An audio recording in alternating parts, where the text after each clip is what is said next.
Flee fours, knitted sweaters over new cotton. Don't talk, I ask, nigga, why ain't you poppin'? Now it's opportunity, don't matter who's watching. Play ball, sell drugs, nigga. I had 2 options.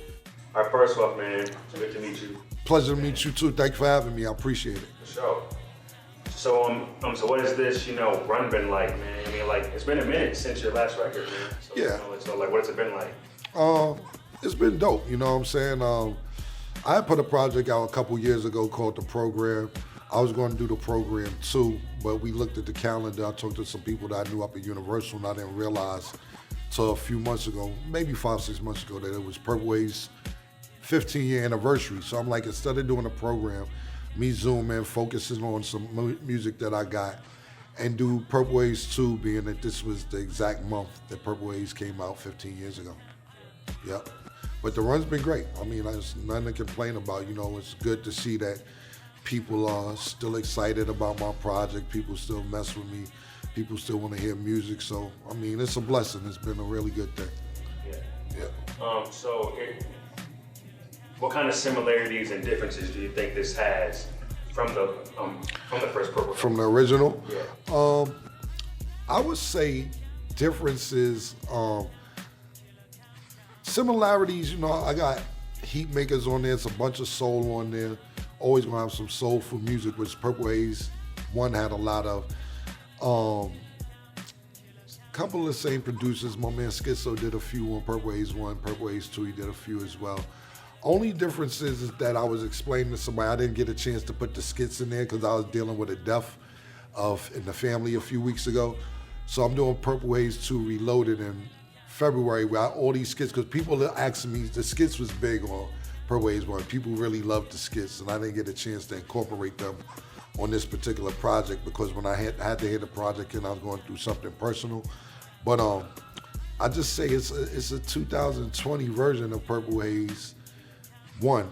I would say, I'll tell a lot of people it's also like a book. It's a lot of things that I'm talking about that I didn't necessarily want to talk about years ago because it may have been too touchy or too close to the time that something may have happened and they'd be like, why are you talking about that? And I just feel comfortable talking about a lot of things that I'm talking about on the album that may have been not the right time to do a while ago. So I tell people, I would say 60 to 70% of this album is almost like a book.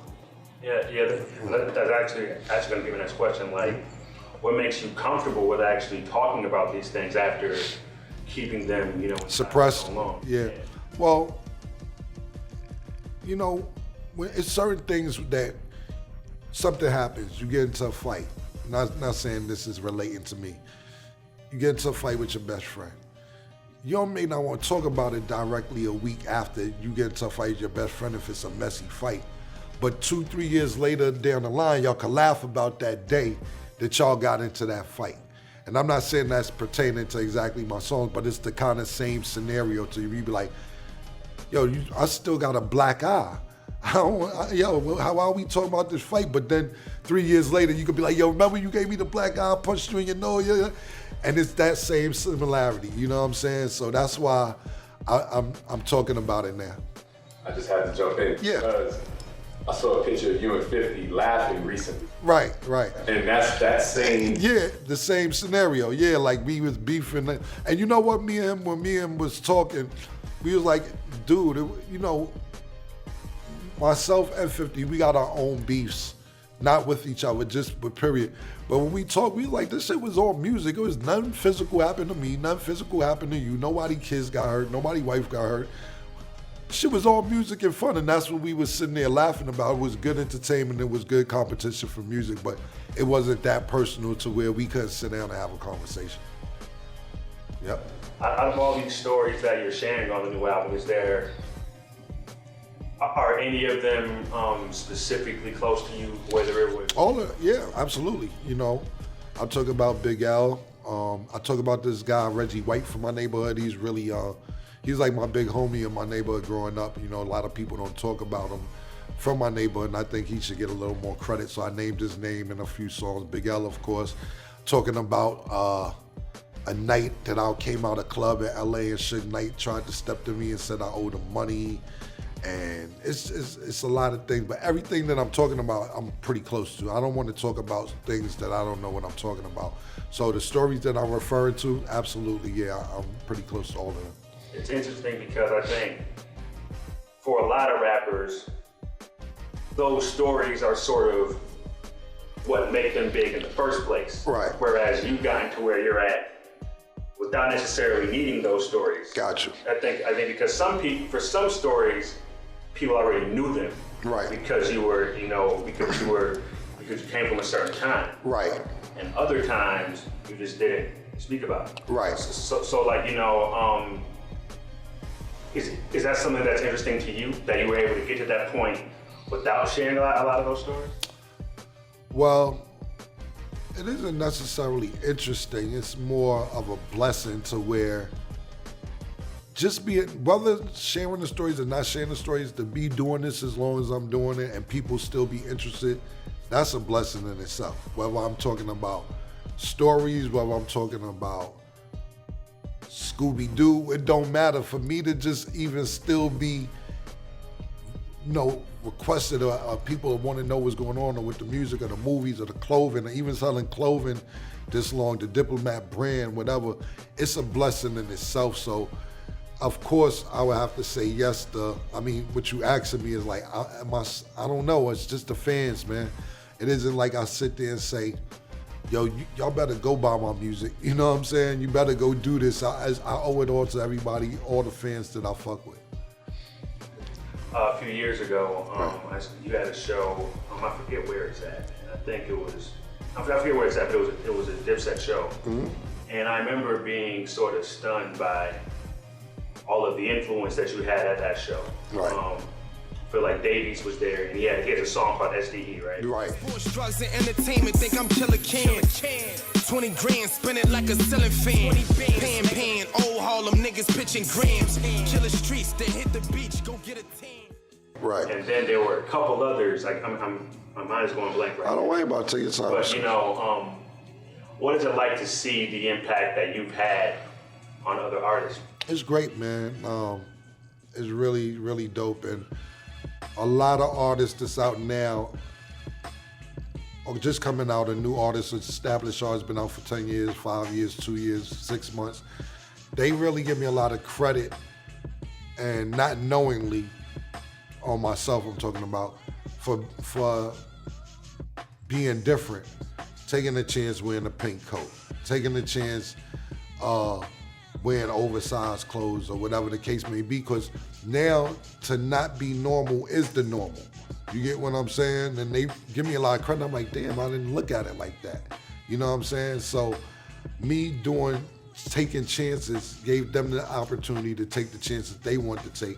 And it's even easier now because you got your phone, you got the internet, you got social media. I had to fight through page 6 in the New York Post to get this, or New York Times, or my publicist get me in the Daily News, or we argue with Bill O'Reilly, or 60 Minutes, or all these other different publications. So it's just a blessing, man, because it isn't like that's what I planned, but I remember being in that position as well. One where a fisherman had a chain because EPMD had it on.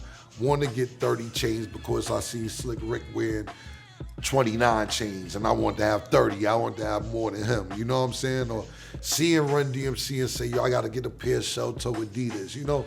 So it isn't like I did this, I didn't see people that want to be how they wanted to be as well, but being in a position that people want to be like me, I appreciate that. Yep. Got one last one. Nah, take your time, yo. It's all good. Nah, it's good. It's good. With all of the mega success, you coming back now, throughout your music, you always shout out Bloodshed. Right. What do you think he would think of this moment in your career now? Like your career and then this moment? You know, to be honest with you, I think he's like the angel on my shoulder all the time, because me and him was in a group. We used to rap. He's the one who really wanted to rap. I was like a basketball player. You know, I rapped as a hobby. This was kind of his dream that he wanted to do. I wanted to go to the NBA, and nobody could have told me anything different that I wasn't going to go. You know, it takes a older, mature Cam to say, Cam, you're too short to be a two guard. You wasn't that good of a shooter. You know, but when you're 18, 17, 18 years old, you think you're Michael Jordan. You know what I'm saying? But this is really his dream and what he wanted to do. So everything I do, I attribute to him because I don't think none of it would be possible without him.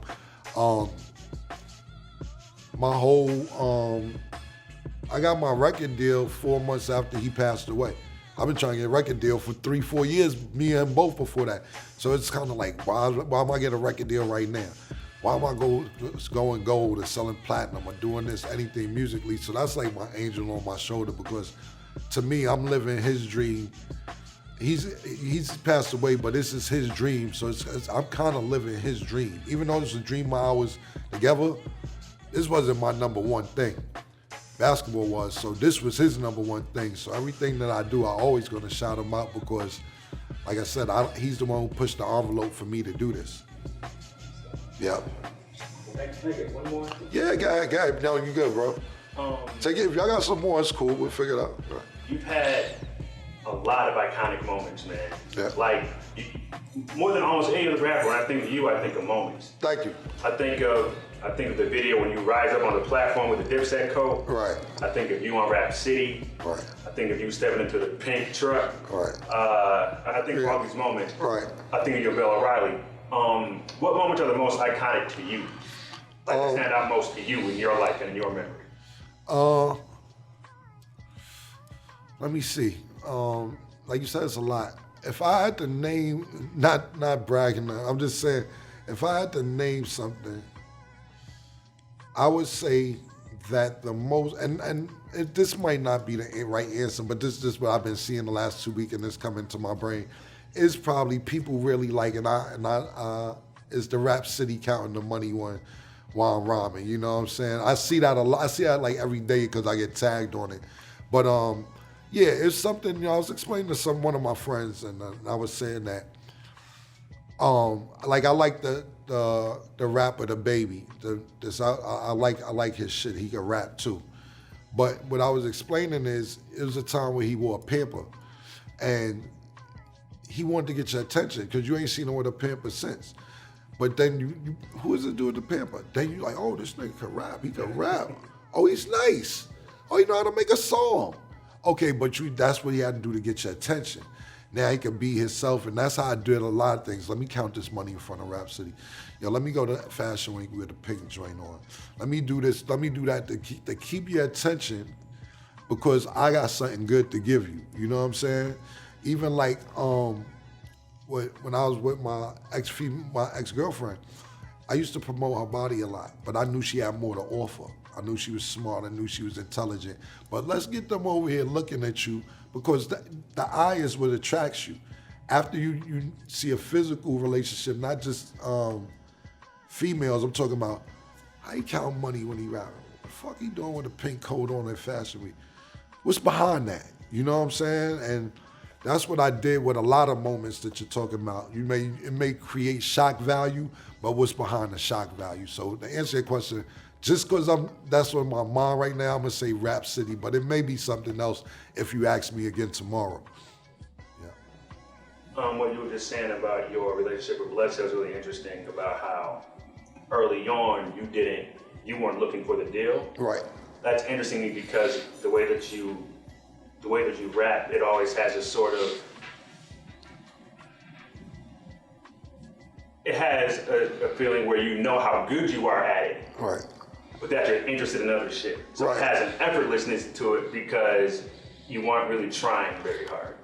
Yeah, it's how like, it feels. Yeah, I mean, like what you gotta realize is, like I told you, I grew up with Big Al on my block. He's the first one with a deal. Mace's used to come on, he's from Harlem, but he used to hang out on my block. Herb McGruff, Bloodshed, and every day they would rap, every single day. So it was one of them joints where you go home and write something tomorrow because they're gonna ask you what you have today. And I didn't feel the pressure that they felt because I would beat anybody I named in basketball. You know what I'm saying? Any last one of them that I named, I'm like, if y'all get on this court, I'm gonna kill y'all. So when I rap with them, it was like, this is what y'all do, I'm gonna come in y'all arena as well. You know what I'm saying? So I didn't really feel pressure to be as good as those guys because my main thing was basketball. But being around them, it helped season me, helped getting the flow, learn how to do songs, learn how to do hooks, all this different stuff. So,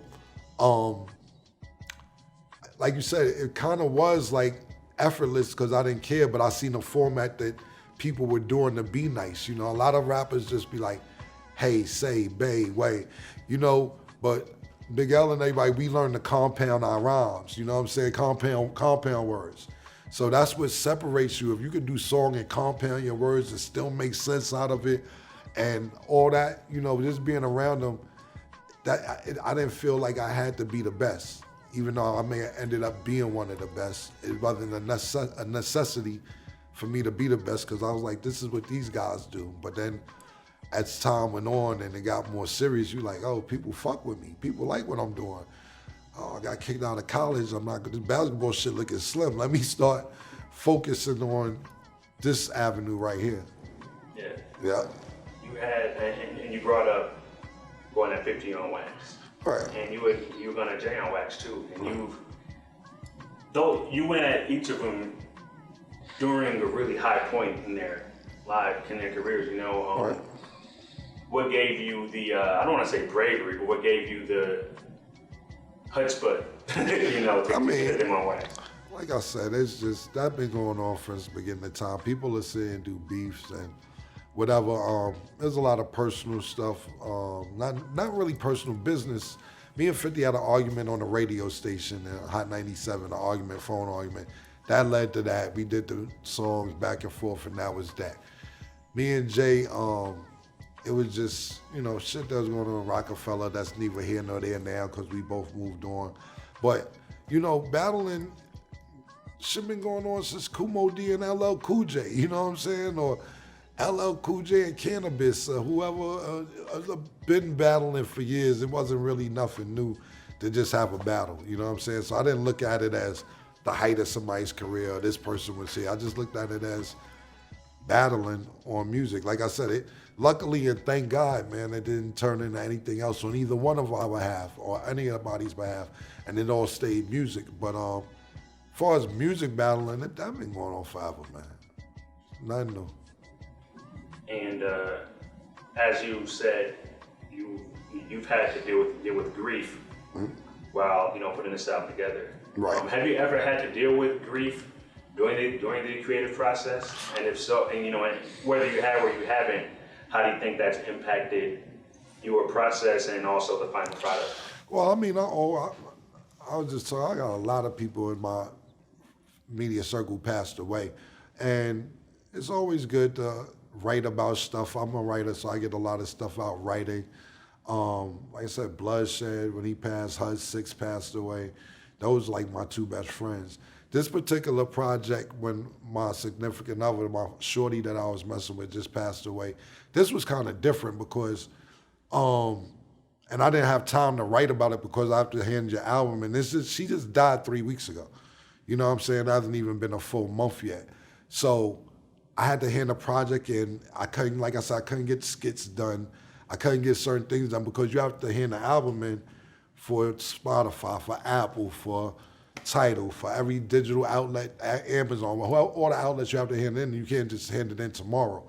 It's a process to get handed in. So I wasn't able to do all the skits and everything else. That's why I said I'm doing Purple Haze 2 Reloaded in February, because it was tough.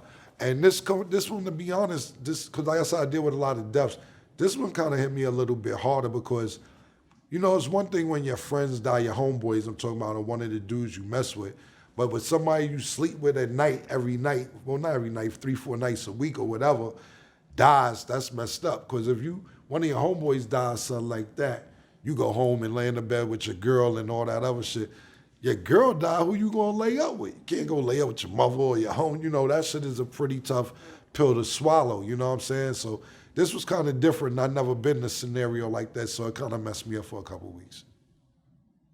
Yeah. So I got for you, man. All right, thanks, man. I appreciate it, man. Thank you. Yeah, thank you.